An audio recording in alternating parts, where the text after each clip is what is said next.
त्याची किती परेशानी घेतोय हे मी पाहिलं जात. योगासन पट्टू हातावरती चाला लागलाय. गेले अनेक वर्ष झाले योगासनाचे प्रकार करतोय. 10 वर्ष झाले योगासनाचे प्रकार करतो. रामदेव बाबा रोज सकाळी सांगतात, सकाळी उठा, योगासन करा, शरीर निरोगी राहतंय. योगासन जर नाही केलं तर बीपी शुगर येण्याची दाट शक्यता असते. तर तो योगासन पट्टू मातीला चिमटून बसलाय. 10 वर्ष झाले योगासनाचे प्रकार करतोय. 10 वर्षाच्या कालावधीमध्ये 2-4 लाख रुपये साठवले. कोरोनाचं संकट आपण बघितलंय. आलतं का कोरोना संकट बाबा? त्या कोरोनाच्या संकटामध्ये आईला कोरोना झाला. 10 वर्षाच्या कालावधीमध्ये 2-4 लाख रुपयाची एफडी केली होती. आईवरती खर्च करून आईला वाचवलं. कसं तरी कोरोनाचं संकट घालवलं या योगासन पट्टूनी. पुन्हा आईला पॅरलेस सारखा आजार आला. पॅरलेस झाला. आई आज हातुरणाशी खेळतीये. कसं तरी पॅरलेस जातोय का नाही तोवर अतिवृष्टी झाली. धाराशिव जिल्ह्यात पाणी अनेक गावामध्ये पाणी घुसलं. चांदणी धरण आणि वाकडी त्याचं गाव अर्धा किलोमीटर साध्या अंतराचा फरक नसत. घरात पाणी का पाण्यात घर, अशी परिस्थिती झाली. घरातलं होतं नव्हतं तेवढं वाहून गेलं. मोडून पडला संसार जरी मोडला नाही पाठीचा कणा.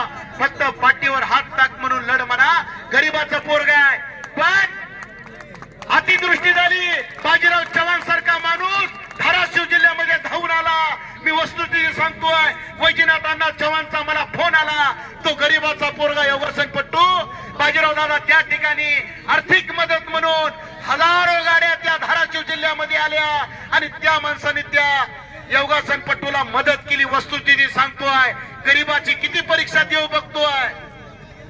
गरीबाचा पोरगा सर्व हाताचा बॅलन्स दोन्ही हातावर गेला. टाळ्या पाहिजे त्या गरीबासाठी जरा. आणि ज्यांनी ज्यांनी टाळ्या वाजवल्या त्यांनी खिशात हात घाला. तुमच्या आधाराची गरज आहे त्याला. आई तुझं लेकरू येडग कोकरू रानात फिरतय, रस्ता चुकलंय, सांग मी काय करू. गरीबाचं पोरगाय. आईला वाचवलं. आईच्या दुधात किती ताकद आहे.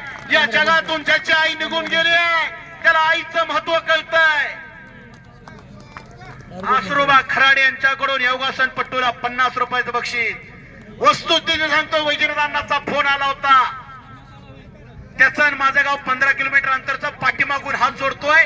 प्रत्येक माणसाने खिशात 5-50 रुपये द्या. गरीबाला आधार द्या. पुढच्या कुस्त्या पुकारा. चला पैलवान, आता मैदान रिकामं पडलंय. भरनाथ खामकराला सुवर्ण पदक मिळवून दिलं धाराशिव जिल्ह्याला. त्यालाही जोड पाहिजे. साहेबराव किंडकर यांच्याकडून त्या योगासन पट्टूला 50 रुपये. लक्ष्मण जाधव यांच्याकडून योगासन पट्टूला 100 रुपयाचं बक्षीस दिलेलं आहे. गरीबाला आधार. खंडोबा देवाची यात्रा वडगावच्या मैदानामध्ये दिली जाते.